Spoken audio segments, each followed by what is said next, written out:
आज आपण मोड आलेल्या मटकीची उसळ कशी बनवायची ते पाहणार आहोत। त्यासाठी मी येथे अर्धा कप शेंगदाणे घेतले आहेत। ते या कढईमध्ये टाकून व्यवस्थित भाजून घेऊ। लो गॅस फ्लेम वरती सतत हलवून हे शेंगदाणे मी खरपूस भाजून घेतले आहेत। भाजून झालेले हे शेंगदाणे एका प्लेटमध्ये काढून घेऊ। आता याच कढईमध्ये 1 टेबलस्पून तेल टाकून 5 हिरव्या मिरच्या मी खरपूस भाजून घेतल्या आहेत। त्या देखील प्लेटमध्ये काढून घेऊ। या मोड आलेल्या मटकीच्या उसळसाठी आपल्याला एक वाटण काढून घ्यायचे आहे। त्यासाठी मी मिक्सरच्या भांड्यामध्ये भाजून घेतलेले शेंगदाणे काढून घेतले आहेत। आता यामध्ये खरपूस भाजून घेतलेल्या हिरव्या मिरच्या, 5-6 लसूण पाकळ्या, अर्धा इंच आलं, 1 चमचा धने, अर्धा टीस्पून जिरे, थोडी कोथिंबीर टाकून हे मिश्रण पाणी न टाकता वाटून घेऊ।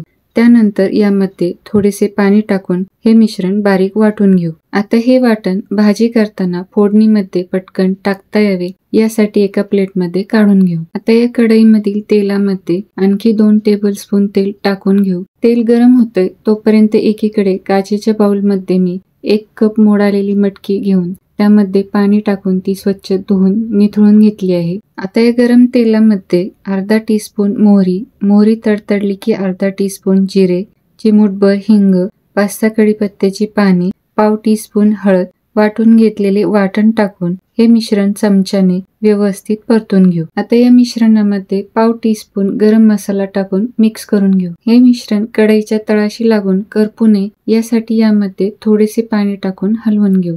हे मिश्रण मी कढईला तेल सुटेपर्यंत व्यवस्थित परतून घेतले आहे। आता यामध्ये धुवून निथळून घेतलेली मटकी टाकून एकत्रित करून घेऊ। आता ही भाजी तुम्हाला किती घट्ट किंवा किती पातळ हवी यानुसार यामध्ये गरम पाणी टाकून घ्यायचे आहे। आता यामध्ये चवीनुसार मीठ टाकून मिक्स करून घेऊ। आता या कढईवरती झाकण ठेवून लो गॅस फ्लेम वरती 15 मिनिटं ही मटकी शिजवून घेऊ। 15 मिनिटं झाली आहेत। इथे गरमागरम मोड आलेल्या मटकीची शेंगदाणे लावून केलेली उसळ बनवून तयार आहे। ती एका प्लेटमध्ये काढून सर्व करून घेऊयात। ही उसळ तुम्ही चपाती, भाकरी तसेच भातासोबत देखील खाऊ शकता। लय भारी लागते।